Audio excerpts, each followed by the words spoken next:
Doce Paixão, da banda Raça Negra. Foi aí colocada também no CD ao vivo, lançado em 96, junto com essas canções Extrapolei, Doce Paixão, que é a canção aí composta por Gabu, Jeito Felino, composta por Gabu também, É Tarde Demais, de Luiz Carlos e Elias Muniz, Estou Bem, de Luiz Carlos e Antônio Carlos de Carvalho, De Bem com a Vida, canção essa de Gabu e Antônio Carlos de Carvalho também.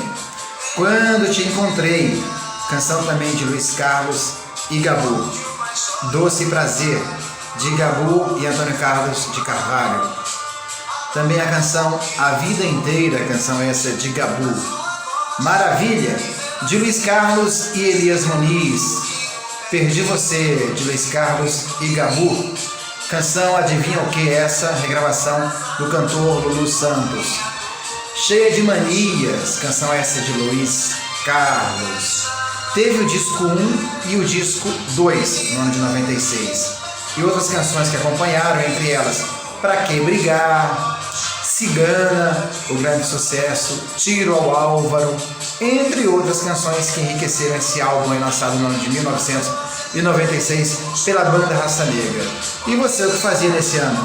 Comenta aqui nos comentários, deixa aí um pouco da sua memória, da sua lembrança, porque aqui estamos conectados.